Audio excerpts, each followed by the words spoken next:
जनता तक विकास की रोशनी पहुंचनी चाहिए। इस दृष्टि से हमारी सरकार ने काम करना शुरू किया।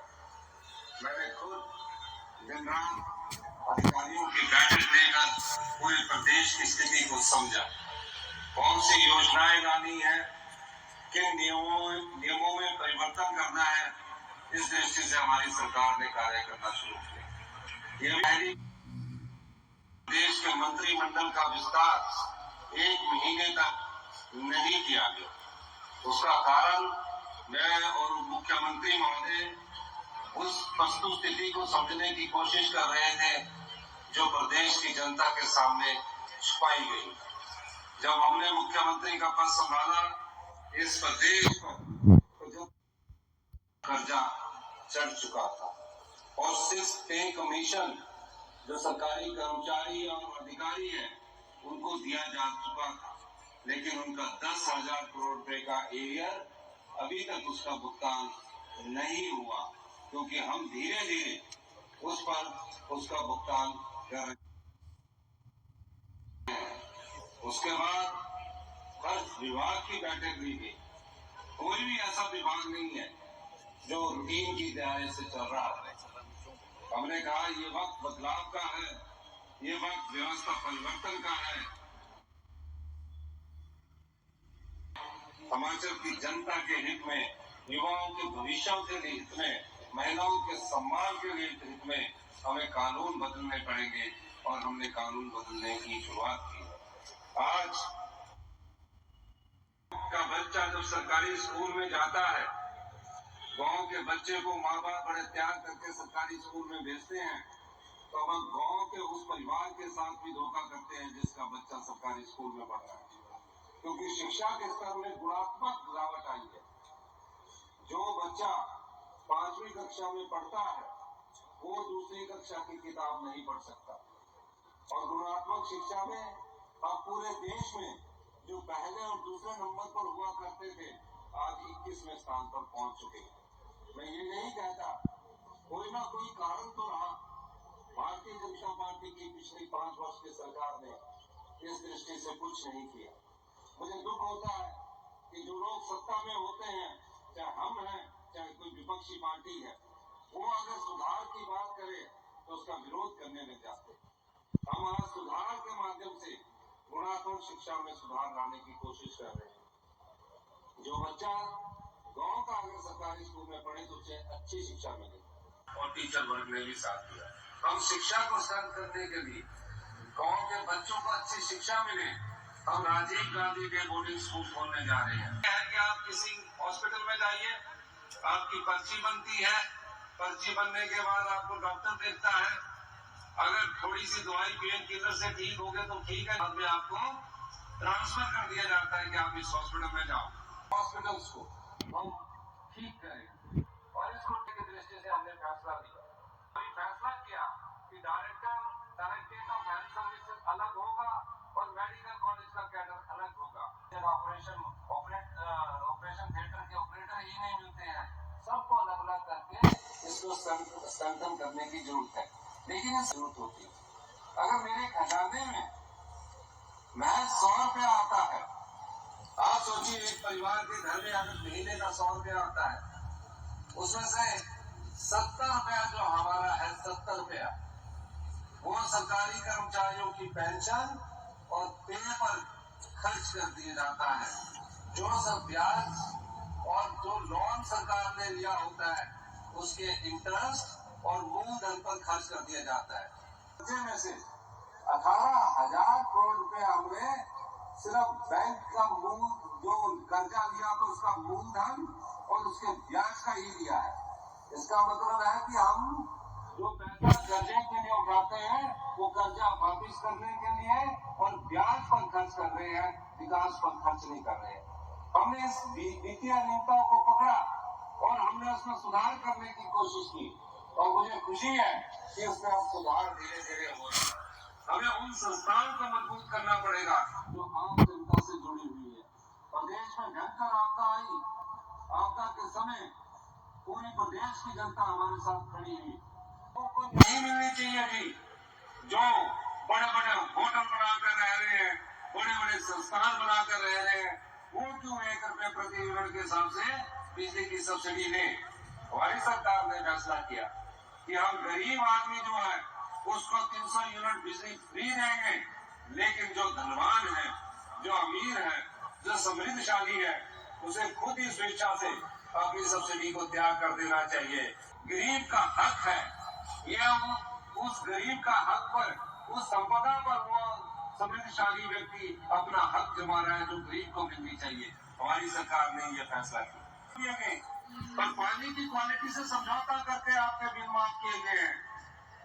आपको स्वच्छ जल उपलब्ध नहीं हो पा रहा, नलके से पानी आ रहा है, आपके टैंकों से पानी आ रहा है। जब सरकार उनको साफ करने की बात करती है तो पता लगता है कि बड़े बड़े होटल वालों को तो पानी के बिल शून्य कर दिए गए। गरीब आदमी को शून्य होना चाहिए था, बड़े बड़े होटल वालों को शून्य नहीं होना चाहिए था। हमारी सरकार ने फैसला किया है कि अगर हमें अच्छा जल देना है, स्वच्छ जल देना है, तो हम लोग कम से कम जिसके घर में नलका लगा है और जो सामर्थ्य है पानी का बिल देने के लिए गांव में, वो 100 रुपया कम से कम महीने का पानी का बिल का जरूर दे इस संदर्भ में, ताकि आपको हम स्वच्छ जल उपलब्ध करवा सके। तो इस दृष्टिकोण से हमारी सरकार ने भी फैसला किया है। वो किसी पर टैक्स नहीं है, हॉस्पिटल्स में बुरे हाल है, वो सिर्फ आपका पैसा आपके जीवन को अच्छा बनाने के लिए और स्वच्छ जल उपलब्ध करवाने के लिए आपसे लिया जा रहा है। हमने ये भी फैसला किया कि आने वाले समय में जो इस संपदा का सही हकदार है, गांव में रहने वाला किसान है, उसकी कैसे समृद्धशाली बनाया जाए। पहली बार ग्रामीण अर्थव्यवस्था की दृष्टिकोण से हमारी सरकार ने बजट में कुछ प्रावधान किए हैं। गाय का दूध का मूल्य जो 32 रुपए किलो हुआ करता था, हमारी सरकार ने कहा कि मिल्क फेडरेशन उसको 45 रुपए किलो के हिसाब से खरीदेगी। 15 रुपए की ऐतिहासिक वृद्धि हमारी सरकार ने की। गांव में रहने वाला जो व्यक्ति है, जो कणक उगाता है, जो मक्की उगाता है, जो उसको हमने कहा कि अगर आप गोबर आधारित खेती करोगे तो आपसे मक्की 30 रुपए किलो हिमाचल प्रदेश की सरकार खरीदेगी और 40 रुपए किलो गेहूं हिमाचल प्रदेश की सरकार खरीदेगी। ये सरकार ने एक नीति बनाई है कि जो भी किसान अपना फार्म भरकर प्राकृतिक खेती की तरफ जाएगा, उससे मक्की 30 रुपए किलो और गेहूं 40 रुपए किलो खरीदी जाएगी। उसका फार्म भर के उसकी जमीन का पूरा रिकॉर्ड रखने के बाद नई टेक्नोलॉजी से अवगत करवाया जाए। हमें काम करती है। हमने 240 रुपए से बढ़ाकर मनरेगा की दिहाड़ी को 60 रुपए की ऐतिहासिक वृद्धि की और 300 रुपए के दिहाड़ी के अनुसार आज मनरेगा के मजदूर को वो पैसे मिलने जा रहे हैं। ये सरकार की नीतियां है।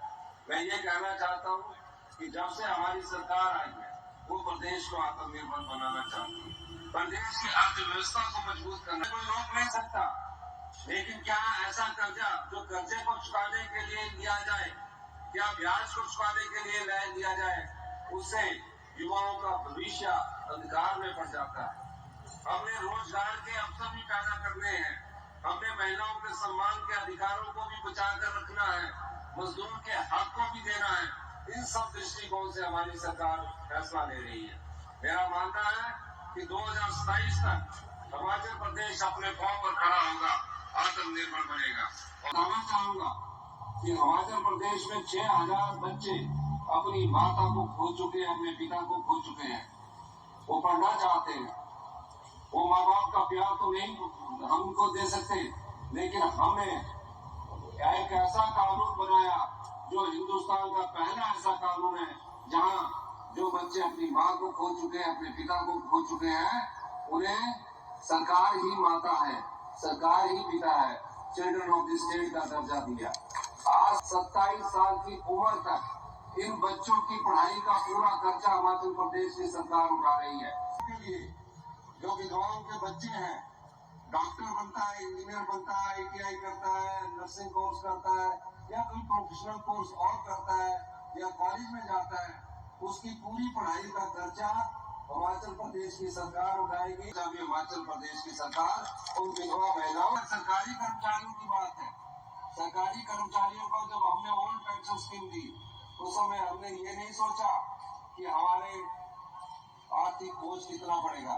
हमने सिर्फ एक दृष्टिकोण अपनाया, वो दृष्टिकोण था कि बुढ़ापे में उसे कुछ ना कुछ अश्योर्ड इनकम मिलनी चाहिए, और उस अश्योर्ड इनकम के तहत हमने 1,36,000 सरकारी कर्मचारियों को ओल्ड पेंशन स्कीम दी। पुलिस वाले भाई हमारे खड़े रहते थे, 8 रुपया डाइट मिलती थी, मुझसे अधिकारी आके कहते थे कि 240 रुपए महीने के मिलते हैं, इसको बढ़ाकर 400 कर दिया जाए, 500 कर दिया जाए। मैंने कहा नहीं, 24 घंटे वो ड्यूटी देते हैं। हमने उसको बढ़ाकर 240 से 1,000 रुपया किया, और उनके जो कितने सालों से मांग के उसको हमने पूरा किया। तो सभी जो है समाज के सभी वर्ग, उसको कैसे आगे मजबूत किया जाए, इस दृष्टि से हमारी सरकार कार्य कर रही है। हमारी सरकार भ्रष्टाचार के खिलाफ जीरो टॉलरेंस लेकर चली। हमने भ्रष्टाचार के चोर दरवाजे बंद करके तकरीबन पिछले 2 राजस्व में, जब हमारी अर्थव्यवस्था मजबूत हुई, आम लोगों के जो पैसे थे वो लुटा दिए जाते थे, लूट लिए जाते थे। हमने तकरीबन पिछले साल 2,200 करोड़, और इस साल अभी मार्च में पता लगेगा 2,400 करोड़ के करीब आपका हमने पैसा बचाया है, और इन जन कल्याण योजनाओं के लिए हम इस पैसे को बांट रहे हैं।